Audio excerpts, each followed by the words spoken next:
Informasi berikutnya, saudara, 3 penambang emas tewas usai terjebak dalam lubang galian tambang di Minahasa Utara, Sulawesi Utara. Korban terjebak usai air hujan masuk ke dalam lubang tambang. Tim SAR mengevakuasi 3 jenazah penambang emas yang terjebak di lubang galian tambang Desa Tatelu, Minahasa Utara. Korban diduga tewas akibat terjebak usai air hujan masuk ke lubang tambang. Sempitnya lubang tambang dan kedalaman yang mencapai 40 meter menjadi kendala. Dibutuhkan waktu selama 2 hari hingga bisa mengevakuasi ketiga jenazah itu.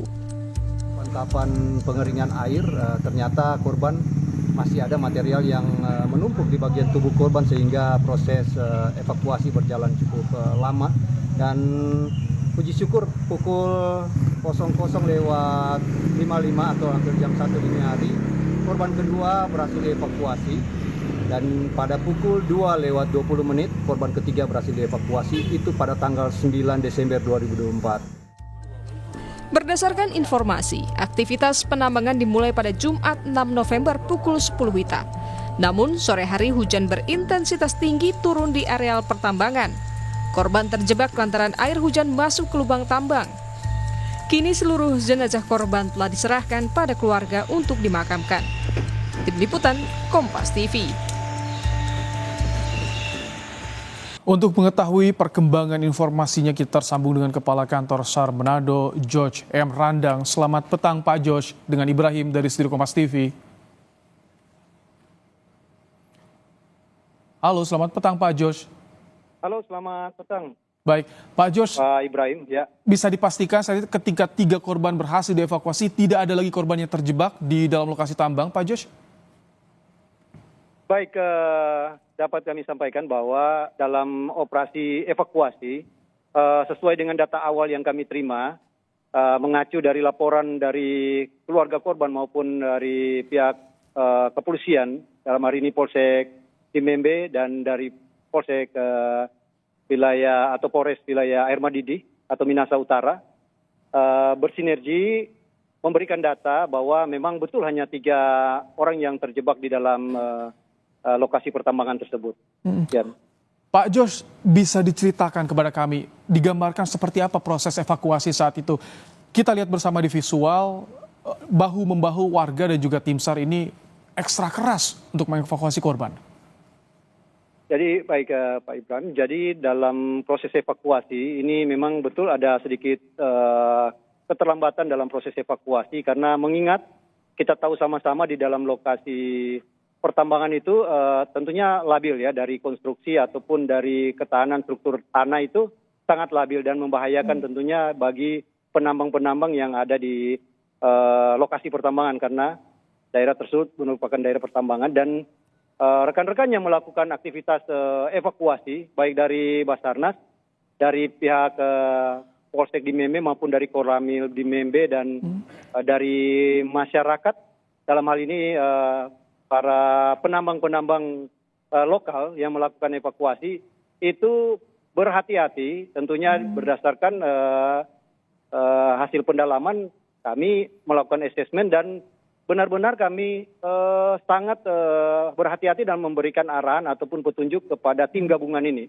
Karena resikonya kita tahu sama-sama ancamannya bagi penolong itu bisa tertimbun. Sehingga proses evakuasi melakukan asesmen itu kami ada beberapa tahap dari mulai pengecekan kedalaman dilakukan bersama dengan penambang yang awal yang selamat. Yang kedua mulai memeriksa tentunya struktur dari bangunan ataupun rangka dari lokasi tambang. Yang ketiga setelah melakukan pengurangan debit air, ada tim kerja yang diarahkan oleh tentunya pelaksana operasi dalam hal ini kasih operasi dan rekan-rekan gabungan ya. Itu berapa kedalamannya Pak George? Baik, untuk kedalaman kurang lebih 40 meter sesuai dengan informasi dari rekan-rekan penambang. 40 meter saat kejadian ada berapa penambang sebetulnya? Baik, dalam kronologis itu diinformasikan ada yang selamat itu lebih dari 3 waktu pada saat melakukan aktivitas pertambangan. Namun pada saat terjadi luapan air pada informasi kronologis mereka melakukan aktivitas dan terjadi semacam banjir di dalam ruangan itu pas mulai dari awal, dari bawah lubang tambang. Mereka ada yang terjebak, ada juga yang berhasil menyelamatkan diri. Sehingga yang terjebak ini tidak bisa berbuat apa-apa sesuai dengan informasi yang selamat bahwa mereka tidak bisa menyelamatkan karena space dari ruangan itu sangat terbatas. Ini yang membuat mereka terjebak. Oke, kondisi korban yang selamat bagaimana saat ini? Apakah lemas kondisinya atau seperti apa Pak George? Baik, tentunya dalam kondisi panik ya, mereka mengupayakan untuk evakuasi mandiri, melakukan penyedotan air ya untuk mengurangi debit air, tetapi tidak berhasil. Dan akhirnya melaporkan ke pihak Polsek di Membe dan Koramil serta pemerintah daerah, camat dan rekan-rekan sesama penambang. Setelah itu dikoordinasikan ke Basarnas sehingga kami langsung merespon dengan mengirimkan tim yang tentunya diharapkan tim yang mampu untuk bekerja di confined space, daerah-daerah terbatas. Dengan peralatan kami siapkan. Namun dari langkah-langkah pertama itu kami memahami dan koordinasi dengan korban yang selamat bahwa dia menyaksikan dan dia kondisinya stabil, sehat. Sehingga langkah operasi yang kita lakukan, kita melaksanakan asesmen dulu, memantau lokasi adakah daerah-daerah yang rawan lagi untuk terjadi longsor susulan ataupun ini. Sehingga kami benar-benar hati-hati dalam mengambil sikap, terutama dalam pertambangan. Sehingga korban secara bertahap, korban yang pertama, yang kedua dan ketiga berhasil dievakuasi. Ini di waktu-waktu itu, lokasi tambangnya safety tidak Pak Jos? Apakah ini termasuk tambang ilegal dikelola oleh warga? Sejak kapan ini beroperasinya Pak Jos? Baik, untuk pertambangan itu mungkin dari pihak tertentu ya yang akan menjelaskan. Kami dari Basarnas hanya konsentrasi ke proses evakuasi atau pencarian pertolongan. Dalam proses itu kami menerima informasi, kami berkoordinasi dengan instansi terkait, dan kami melakukan asesmen langkah-langkah antisipasi juga bagi tenaga penolong.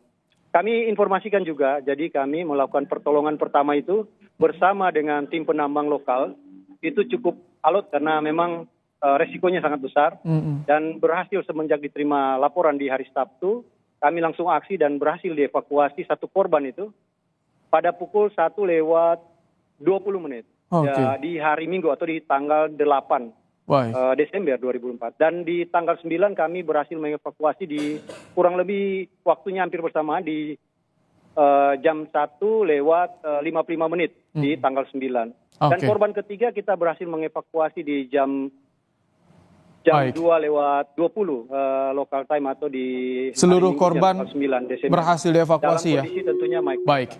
Terima kasih Pak George M. Randang, Kakansar Manado, Sulawesi Utara telah menyampaikan bagaimana proses evakuasi 3 penambang di Sulawesi Utara. Terima kasih.